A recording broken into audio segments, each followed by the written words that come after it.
తరగతి గదుల్లోకి మొబైళ్లను అనుమతించొద్దు. డీఈఓలకు యోగితా రాణా ఆదేశం.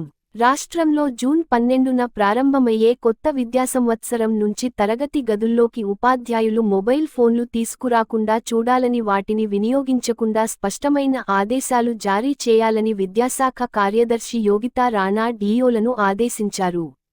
ఎంసీహెచ్ఆర్డీలో డీఈఓలు, డైట్ కళాశాలల ప్రిన్సిపాళ్లకు 3 రోజుల శిక్షణ ఆదివారం ముగిసింది.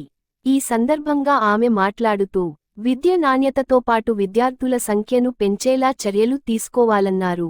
ఆదిలాబాద్ జిల్లాకు చెందిన రంగయ్య, మెదక్ జిల్లాకు చెందిన రవిరాజు, కామారెడ్డి జిల్లాకు చెందిన మాధవి పాఠశాలల్లో విద్యార్థుల సంఖ్యను పెంచడం, గ్రామస్తుల సహకారంతో పాఠశాలను అభివృద్ధి చేయడం తదితర విషయాలను వివరించారు. భద్రాద్రి కొత్తగూడెం జిల్లా కలెక్టర్ పాటిల్ విద్యారంగంలో సాంకేతికతను వినియోగించుకోవడంపై మాట్లాడారు.